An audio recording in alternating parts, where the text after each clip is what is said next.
The United States makes the UN work when it wants it to work.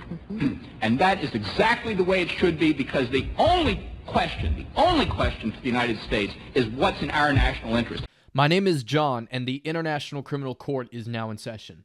It is November 3rd, 2024, and oh man, it's getting chilly here because we have now pretty much entered the final stretch of 2024. And as all of you know by now, the situation within Ukraine is getting hot, and hot. And in addition to that, election 2024 in my country is just a couple days away. Now, just to disclose before we start talking about today's updates, I will do a short video giving like my prediction on who will win the 2024 election. And also on Tuesday, I'm going to host a marathon live stream of the election itself. So yeah, I look forward to that, and without any further ado, let's get started. So first of all, we're going to talk about the Zaporozhye direction. Now, nothing much has really happened here in recent days and weeks, I think. But, however, there have been rumors speculating on Telegram by pro-Ukrainian sources that the Russians are getting ready for an offensive in this area, in which their main objective here is to capture the town of Guleapol.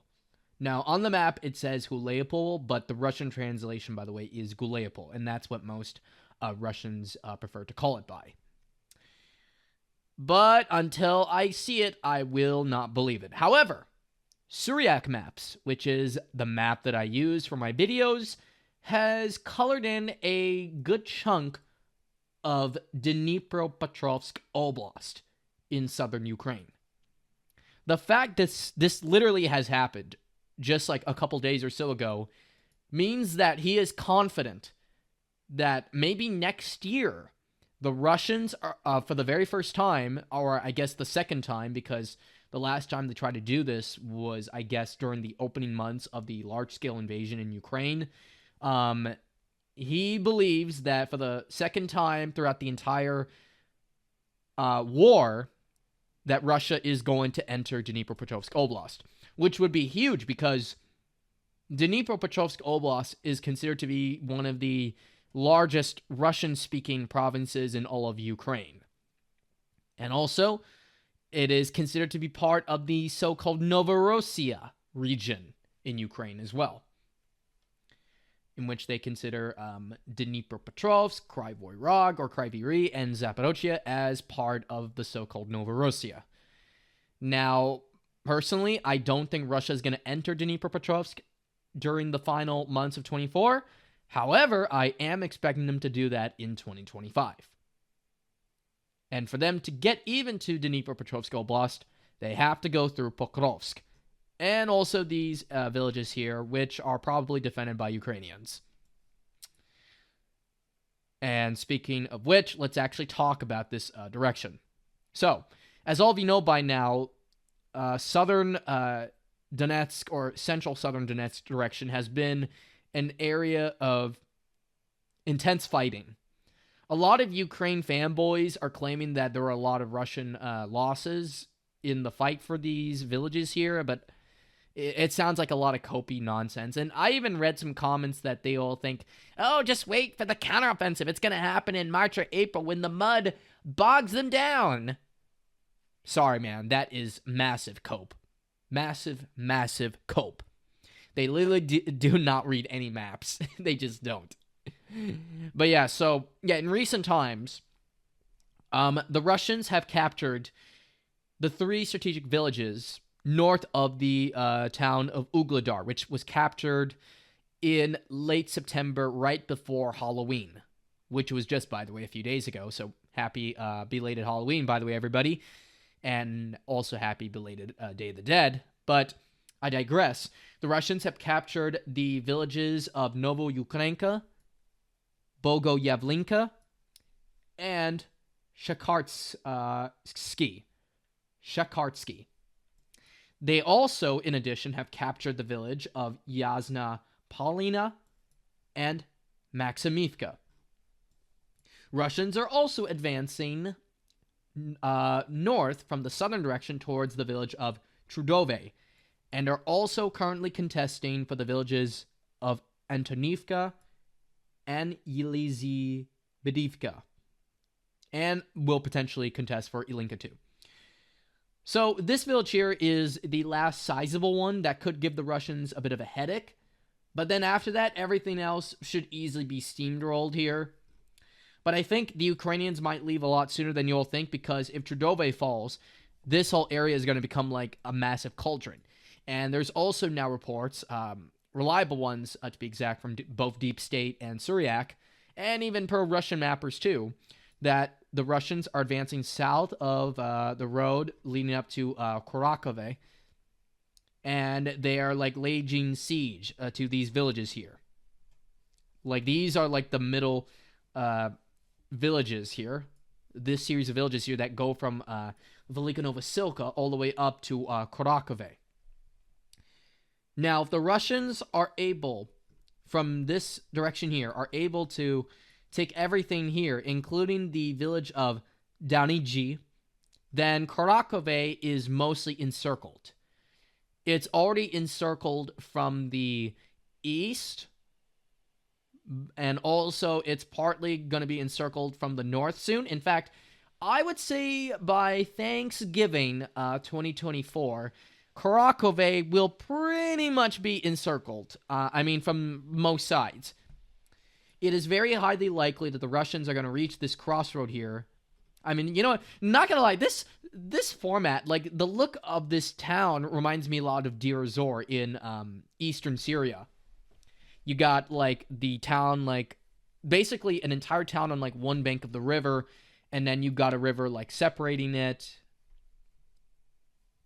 Like, this reminds me a lot of Deir ez-Zor. It really brings me back to the Syrian war days. But yeah, so, yeah, the northern part of Korakove is definitely going to get encircled, or at least the outskirt villages are going to be taken by the Russians in the coming weeks. I just cannot see Ilinka and Stepanivka holding off well against the Russians. It will very likely fall to the Russians quite easily. In fact, Vovchinka has been reported to have fallen to Russia, even though Deep State still has it in the gray zone. And also, without almost any fighting, Karakovka or Karakivka has fallen to Russia. So now everything here, from Donetsk city to the suburbs and to the outskirt towns, are now all under Russian control, with the exception of Korakove. So once Korakove falls, that's the ball game. That is the end of the southern Donetsk front. It's game over. And I predict, and it wouldn't surprise me if Korakove falls by December. So that is a matter of like 1 month from now. Because the Russians are doing the exact same thing to Korakove that they did to Selidova, what they did to Uglidar, Avdiivka, what they did to, Artyomovsk. They're doing the same thing here. They're going to take Korakove mostly, by mostly encircling it. And then it will force the Ukrainians to withdraw. But yeah, so the Russians have made some pretty big gains here in this area, and the Uglidar front is no longer a problem for Russia. And if anything, the fall of Uglidar is making it look more strategic than a lot of people claimed it was. So yeah. Now, going a little up north, as you can see, Kremina Bolka has fallen to Russia, and along with most of Novoselidivka. With the fall of these two villages here, it makes flanking Korakove from the north a lot easier. And also, going a little up north, Novodimitrivka, half of it is under Russian control, though they still got to clear this half out before they can take control of this road here. Going to, to the area of Korakove, but also to Andriivka here, which is a farm town. And then the Russians have also reportedly have captured the village of Vishnivne. So yeah, sorry if I pronounced it incorrectly there, but yeah, so the fall of Selidiva is taking a toll on the Ukrainians, and it pretty much now turns Pokrovsk into a frontline city. And that alone is going to disrupt Ukrainian logistics in a very negative way. And then going to the Donetsk direction, not much is really going on, with the exception of Linoivka all being taken by the Russians. And also the southern Donetsk neighborhood of Zabolka district is still under Ukrainian control, though there have been some reports that the Russians have started retaking areas here. And I'm not going to be surprised if by later this month or so that Donetsk, for the most part, falls to Russian control. In fact, it already is on trajectory to doing that, and once the Russians take these two villages here, then Donetsk, at least the Sun District, will be pretty much mostly encircled, and then the Ukrainians will have to fold back as a result. So yeah, they got no chance there.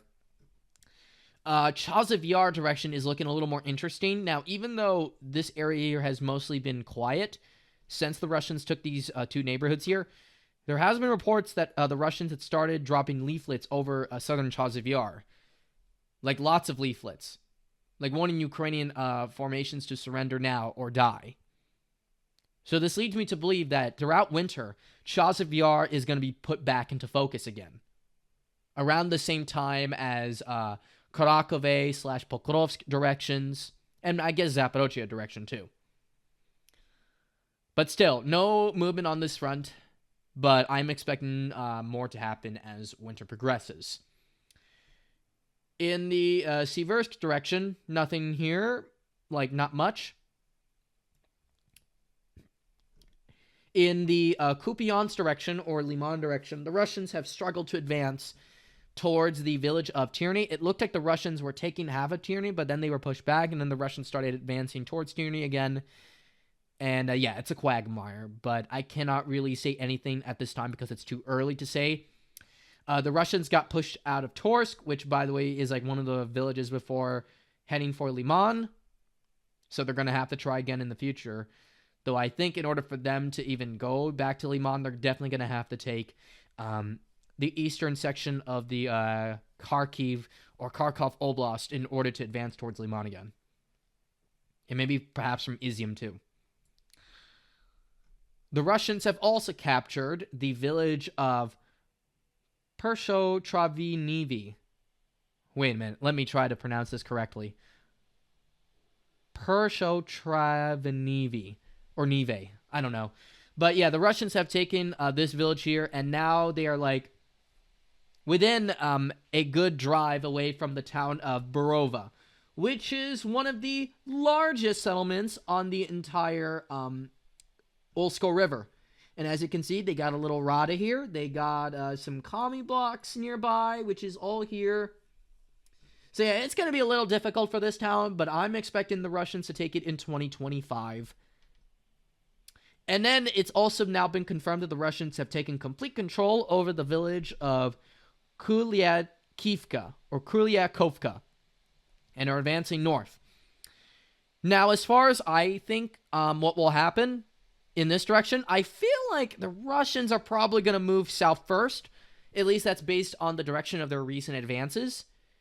I don't know, maybe it's easier for them to do that because there's not as like many obstacles nearby or what. But the fact that they have split off the Kupiansk direction is not good news for the Ukrainians alone. It's really bad news, and it disrupts their logistics in a major and negative way.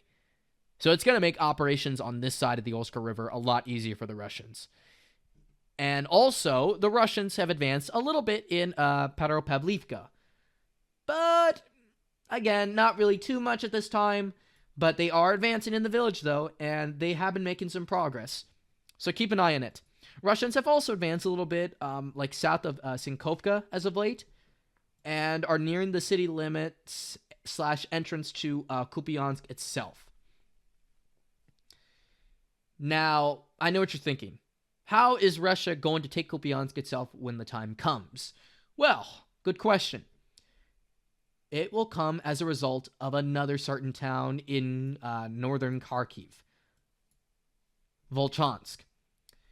Now, Volchansk has not really been too active as of late, but news has recently just come out of the town of Volchansk itself. So breaking news, the Russians have taken complete control over the citadel, the commie blocks here in Volchansk. Now, there's only one problem, though. Volchansk is pretty much destroyed. There's, like, nothing left but, like, ruined buildings and flattened, like, low-rise areas. So, there's no really good areas to defend. None. FABs are being dropped 24/7 on all of Volchansk, and it's becoming very, like, inevitable that Mariinka 2.0, which is what I nicknamed Volchansk, is eventually going to fall to Russia. Now, how many more months? I don't know, but the fact that the Russians have finally gotten over their biggest obstacle within the town itself, which was these commie blocks here, is huge.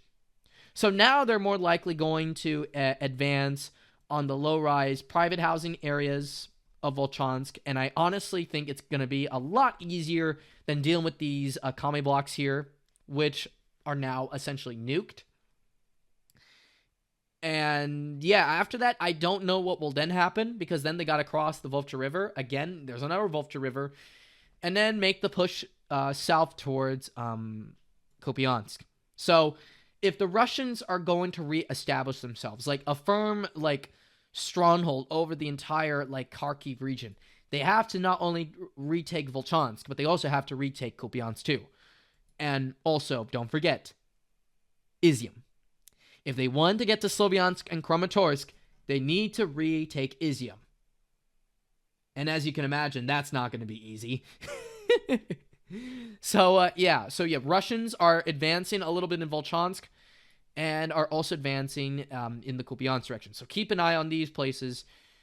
And last but not least, let's talk about Kursk. The mainstream media and the Ukraine fanboys' favorite playground, Kursk. Now, there has been reports that the Russians have started advancing on the village of Pogribki, which has been under Ukrainian control, I think, for a month or so now. But I don't expect them to be there for much longer because of this river barrier here, and I think they're going to withdraw.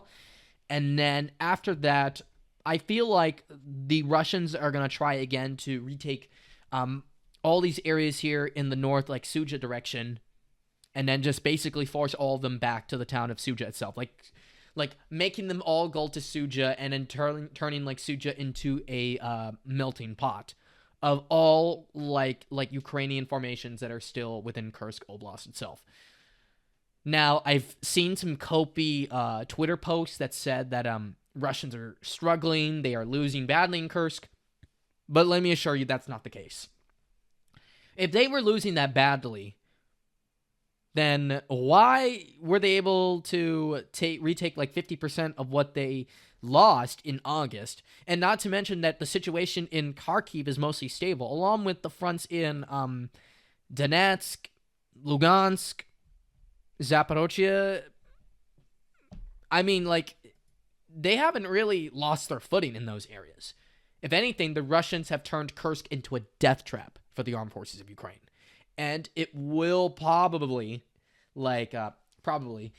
sorry for the slip of the tongue there, will lead to more Ukrainian territorial losses in the future. I mean, it already led to tons already throughout, like, August, in September and October of 2024.